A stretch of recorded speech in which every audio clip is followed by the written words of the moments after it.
السلام علیکم ناظرین، آپ دیکھ رہے ہیں قرآن و حدیث میڈیا۔ میں ہوں محمد اویس، ہمارے ساتھ قاری محمد صہیب محمدی حافظہ اللہ تعالی موجود ہیں۔ آج ہم قاری صاحب سے کویسچن کریں گے۔ قاری صاحب ہمیں یہ بتائیں کہ وحی کی کتنی اقسام ہیں؟ الحمدللہ وحدہ والصلاة والسلام علی من لا نبی بعد، اما بعد۔ جی، وحی کی جو صورتیں ہیں، ہم نے پچھلے پروگرام میں یہ بیان کیا تھا کہ رسول اللہ صلی اللہ علیہ وسلم کی وحی کی کیفیت کیا ہوتی تھی جب آپ پر وحی نازل ہوتی تھی۔ اب وحی کی صورتیں کتنی ہیں، نزول آپ صلی اللہ علیہ وسلم پر جب وحی کا نزول ہوتا تو وہ کس طرح ہوتا تھا۔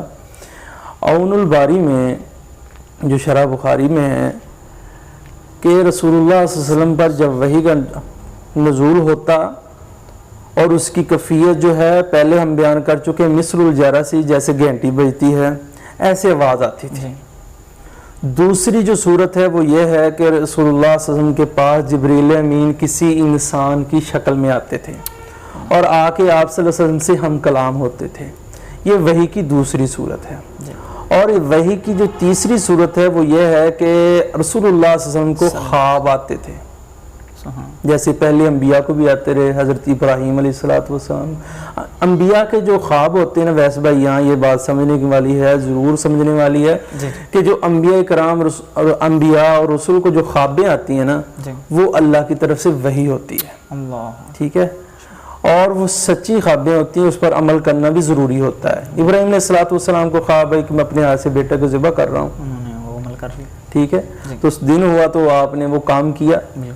تو اسی طرح رسول اللہ صلی اللہ علیہ وسلم کو بھی خوابیں آتی تھی۔ رسول اللہ صلی اللہ علیہ وسلم کی خواب میں آپ کے سامنے ایک بیان کرنا چاہتا ہوں، اصلاحی بھی ہے اور ہمارے لیے وہ ضروری بھی ہے اسے سمجھنا۔ رسول اللہ صلی اللہ علیہ وسلم فرماتے ہیں، میں لیٹا ہوا تھا، دو فرشتے میرے پاس ہیں، انہوں نے مجھے اٹھایا خواب میں اور مجھے ایک سفر کی طرف لے گئے۔ راستے میں میں نے دیکھا کہ ایک آدمی لیٹا ہوا ہے اور اس کے سر والی طرف ایک آدمی بہت بھاری پتھر لے کے کھڑا ہے۔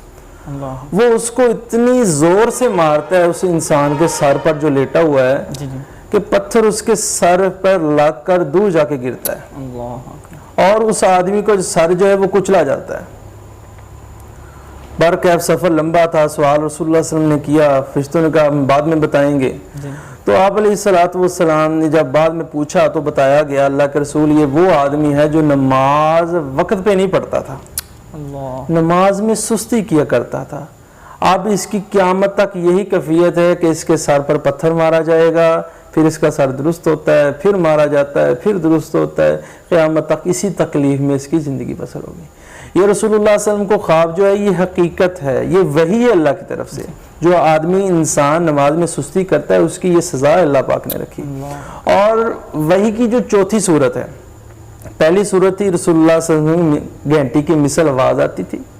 دوسری کیفیت جو ہم نے آپ کے سامنے بیان کی وہ یہ ہے کہ فرشتہ جو ہے جبریل امین وہ انسان کی شکل میں آپ کے پاس آتا۔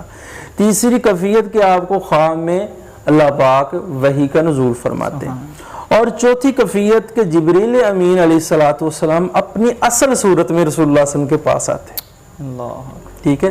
یہ کیفیت جو ہے یہ بھی بہت اہم کیفیت ہے وحی کی۔ رسول اللہ صلی اللہ علیہ وسلم فرماتے ہیں جبریل کو میں نے اصل صورت میں دیکھا ہے کہ اس کے 600 پر ہیں اور ہر جو پر ہے ہیرے جواہرات اس پر لگے ہوئے ہیں، اور اس نے آسمان اور زمین یہ تمام خلا کو اپنے پروں سے ڈانپ لیا ہے۔ اتنے بڑے ہیں جبریل امین علیہ السلام۔ یہ چوتھی کیفیت ہے وحی کی کہ جبریل امین اپنی اصل شکل میں آتے اور رسول اللہ صلی اللہ علیہ وسلم کو اللہ کا پیغام پہنچاتے۔ پانچویں کیفیت رسول اللہ صلی اللہ علیہ وسلم کی جو بیان ہوئی ہے وہ یہ ہے کہ وحی جب آپ پر نازل ہوتی، اس کی پانچویں صورت کہ اللہ پاک آپ سے ہم کلام ہوتے، لیکن پس پردے میں رہ کر رسول اللہ صلی اللہ علیہ وسلم سے اللہ پاک نے ہم کلام ہوئے ہیں، آپ پر وحی پہنچائی ہے۔ جیسے معراج کی رات میں رسول اللہ صلی اللہ علیہ وسلم آسمان پہ گئے، اللہ سے ہم کلام ہوئے، اللہ پاک نے نماز کا تحفہ دیا، لیکن وہ پردے میں دیا، اللہ پاک کو رسول اللہ صلی اللہ علیہ وسلم نے نہیں دیکھا۔ سیدہ عائشہ بیان فرماتی ہیں کہ جو آدمی تین باتیں کرتا ہے وہ اللہ پر جھوٹ باندھتا ہے، رسول اللہ صلی اللہ علیہ وسلم پر جھوٹ باندھتا ہے۔ ان میں سے ایک بات یہ ہے کہ جو آدمی یہ کہتا ہے کہ اللہ کے نبی نے معراج کی رات اللہ پاک کو دیکھا ہے، وہ آدمی جھوٹ بولتا ہے۔ اللہ پاک کو کسی نے ابھی تک نہیں دیکھا، وہ قیامت کے دن انشاءاللہ اللہ پاک ہمیں دیدار کرائیں گے۔